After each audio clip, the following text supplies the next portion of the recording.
Motivational Research Proposal by Christian Garcia. Engaging learners virtually.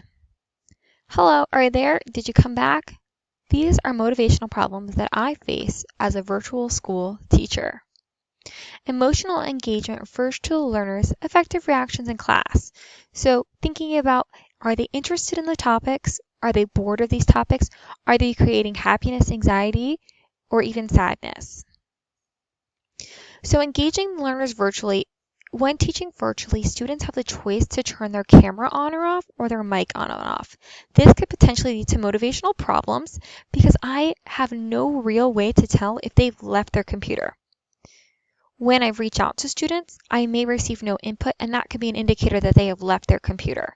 So it's also hard for me to determine their arousal points, their motivation levels, even their emotional states before I begin to teach. And they do lose attention easily because they are 8 years old. Consequences of these motivational problems can result in they're not meeting their objectives and grade level standards. They could also still be feeling bored or unwilling to learn their new content. So students who can change their motivation area, they have the highest rate of being able to influence their learning and have overall mastery of achievement. Here's a really great quote that I saw when I was researching for this. So using new materials and program creates a highly interesting and stimulating environment. And researchers seem to consider that intrinsic motivation or that intrinsic feeling of some scales of the ARCS model would affect learners' motivation and achievement. So technology-enhanced instruction allows me to differentiate learning based on my learner's emotional status. And one way is to use that emotional design experiences using information to help me create my multimedia lessons. You can also use things like personification to give human-like qualities to different things that you're teaching that might be something that the students are new to. You just want to make sure not to make this too distracting. And this goes in with their 8 types of emotions, which could be enjoyment, hope, pride, anger, anxiety, shame, hopelessness, and boredom, which could all be experienced during a learning in the classroom or during a test. So for me personally, I am teaching virtual course with live instruction time, and this is for 3rd grade students in the state of Florida, specifically focusing on a math course, and we're working on the standard of using multiplication and division within 100 to solve word problems. And they will occur virtually through programs that we use like Blackboard to teach our live lessons and Nearpod as a way to use an engagement strategy that allows students to participate virtually and be able to see their thinking virtually that you might not necessarily see always through Blackboard. My students have worked through multiplication and division earlier in the year by learning strategies such as arrays and equal group. They're very excited to start multiplication and division. Students and the teacher, we made all kinds of lists of ways that can help them in the future to use this information. The instruction information, there's high level of expertise working in a professional learning community that's going to use that data to overall enhance the student learning. We're really working to allow student-led teaching, allowing risk, multiple attempts, peer communication, and technology as a tool, as a way to help increase engagement, scaffolding to help the students move forward, and really allowing that time to reflect on objects and overall student learning. Analyzing our audience. So some students feel more confident than others, but with any new math material, it does take more practice to feel confident in their learning. And they know that their peers, they feel comfortable working with their peers because we're now at the midpoint of the school year, so they've had a chance to work with each other. And the hardest challenge then with that audience is keeping them engaged and motivated throughout the whole lesson, not just the beginning, and that's more specifically with their age group. So positive features of our existing materials, we have iPads and whiteboards. You can use a draw feature on Nearpod. They're able to have flexible seating because they're at home. We can access interactive songs and videos really easily through that platform. We have differentiated work. We use Kahoot and Nearpod to give interactive quizzes, which is going to be a lot better than using that paper pencil method to check in. They're able to choose their strategy and their materials. They're receiving daily feedback and they're encouraged to try some high order thinking, and then also being able to use that game-based learning in the classroom. The expanded model of the ARCS that incorporated with gamification called ARCS plus G model enabled the use of the game mechanic element in the motivational design for e-learning applications. So just being able to use those gamification, game-based learning, and use those different strategies to allow students to choose how they have demonstrated mastery is another great feature that I think is a positive that we've been able to use virtually. Some problems that I see are all work can't be done on the iPad. There is teacher instruction in the beginning lesson. They can lose focus. There's high amounts of anxiety caused by multi-step problems. Independent work is not group work. And you often have to wait for that small group instruction. As a teacher, you're moving from group to group. And there's really not enough time built in the day to spiral back all the time. So achievement is an indirect measure that is influenced by many non-motivational factors such as ability, prior knowledge, and instructional design factors. So here are some of the objectives and the assessments that I'm working for in this proposal. Students will set their learning goals at the beginning of class. They will have motivational strategies by various different assignments to keep their interest. They will review real-world examples and see how the content will help them in fourth grade. They will model and share their thinking, use accountable talk to discuss presented problems, and reflect on their learning. Through assessments, the instructor will review student work in progress, offer small group instruction, review progress, reteach lessons when necessary, encourage students, and both students and teachers will reflect. So here are just some of those potential tactics during the ARC. So thinking about giving questioning to grab their attention and allowing students to work, providing students with those open-ended questions at the end to really provide reflections. Looking at the relevance, thinking about how can they come up with ideas of how it goes to their life. Are they able to make visual lists? Can they get their resources from their notebook? Can they use word problems?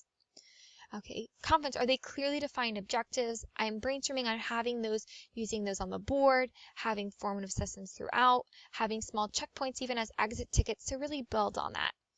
And then that satisfaction. So were they able to show that relationship between motivation and division? Is there clear support and feedback and praising that hard work? So these are just ideas and strategies that I was initially thinking of my potential tactics that I was going to use throughout the lesson.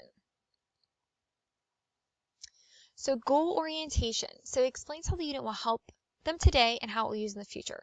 So I'm proposing using objectives posted on the board in their virtual notebook, students sharing what they're learning and why, and share something they learned at the end of the class and why. Motive matching assesses the learners to get better understanding of whether they learned because of achievement, power, or affiliation, and that could be things such as pulling in, working on growth mindset, allowing choice.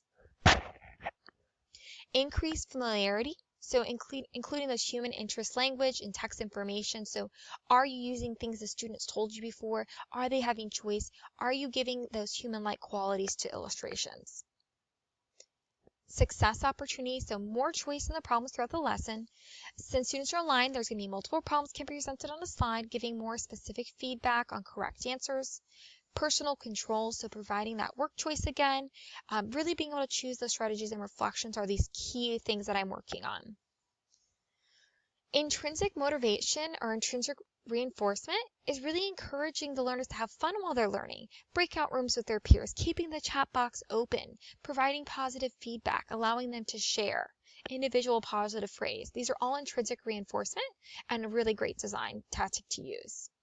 There's also extrinsic rewards, so they might receive an actual award, they might get free drawing in their Nearpod, working with one-on-one, giving them awards such as virtual stickers that they can use. And the best thing is not plan those, but kind of surprise those rewards, so it really keeps them wanting to learn.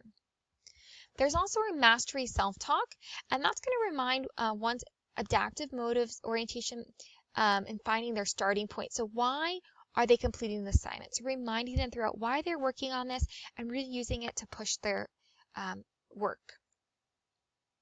So here, taking those strategies that we just went over and my ideas from the beginning, here's how I'm going to develop those materials. So in attention, I'm going to evoke curiosity with new learning challenges. I'm going to use specific name and word problems.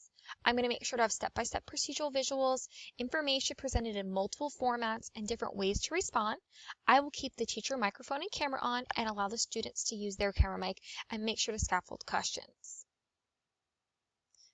In relevance, I'm going to provide choice, variety of ways to demonstrate mastery, continue those growth mindset strategies using real-world scenarios, Students who have lower confidence, I'm really just going to focus on learning goals, while those with higher confidence, I'm going to focus on task mastery and increasing rigor.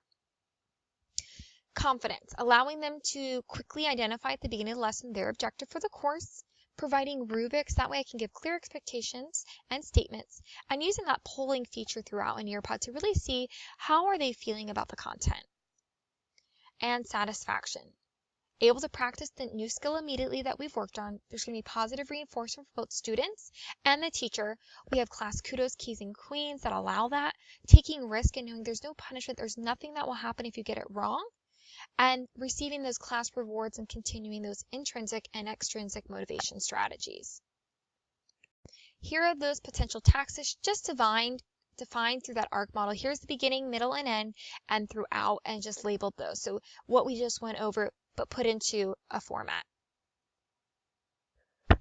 So thinking about the evaluation, almost any type of measurement is acceptable if you use it carefully. You can use more subjective measures such as body language that indicates whether the class seems more relaxed and eager to learn, and either spontaneous or listed verbal comments.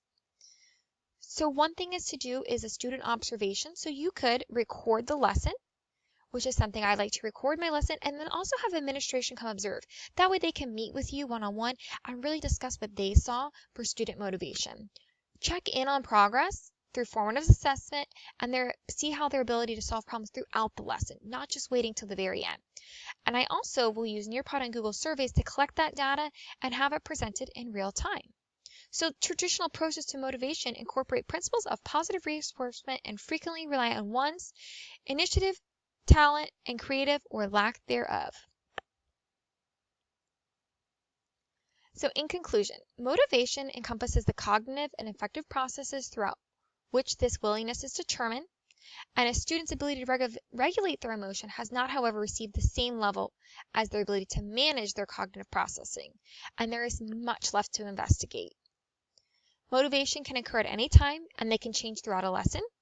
Making sure you set those clear objectives of goals and mastery. Incorporating self-talk and enhancement of situational interstyle allows students to have more fun while they complete their work, and it has been proven the best methods. Being motivated to want to learn due to self-determination theory allows growing and should remain constant. Throughout collecting data and analyzing student motivation, we're continually learning the best ways to motivate students. Change may be difficult, but it's important to remember that someone will not be motivated unless the tasks match their goals. And as we continue to learn more, we'll continue to design motivational lessons that ensure student growth and success. Thank you.